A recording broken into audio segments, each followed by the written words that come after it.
បើសូមគោរពនឹងជំរាបសួរពុកម៉ែបងប្អូនទាំងគ្នាសូមដល់ស្រង់យកទៅបទសាព័ត៌មានដែលកំពុងតែល្បីនៅក្នុងបណ្ដាញសង្គម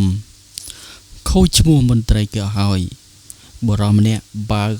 បរពាក់ស្លាកលេខរត់ប្រើពាក្យសម្ដីអាក្រក់គំរាមកំហែងអ្នកបើកបរផ្សេងទៀត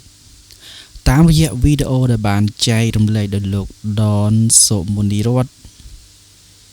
បានបង្ហាញអំពីករណីមួយដែលមានបុរសវ័យចំណាស់បើកបររថយន្តស្លាកលេខរត់ប្រហែលជាស្លាកលេខរបស់ក្រសួងមហាផ្ទៃបានបង្កប់ឲ្យមានការប៉ះទង្គិចនៅលើដងផ្លូវព្រឹត្តិការណ៍ដែលបានកើតឡើង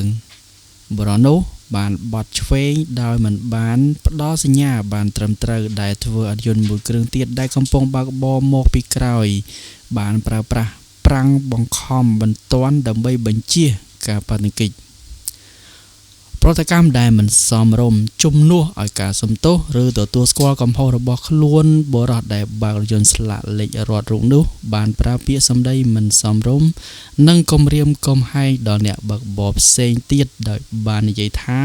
ប្រយ័ត្នគាត់ចុះមកផ្ទះកំភ្លៀងហើយមានអាកប្បកិរិយាគំរាមកំហែងផ្សេងទៀតផងដែរ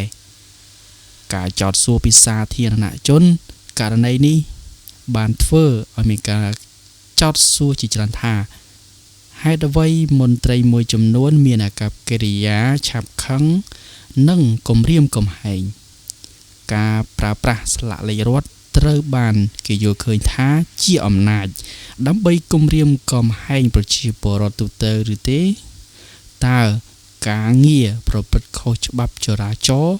និងគំរាមកំហែងអ្នកដទៃនឹងត្រូវទទួលទណ្ឌកម្មដែរឬទេ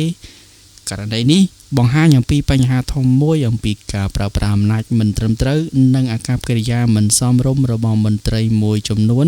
ចំពោះប្រជាពលរដ្ឋដែលបង្កឲ្យមានការខកចិត្តនិងការបាត់បង់ទំនុកចិត្តពីសាធារណជនតើបងប្អូនយល់យ៉ាងណាអាចបញ្ចេញមតិនៅខាងក្រោមនេះបានបាទសូមអរគុណនិងសូមគោរពលា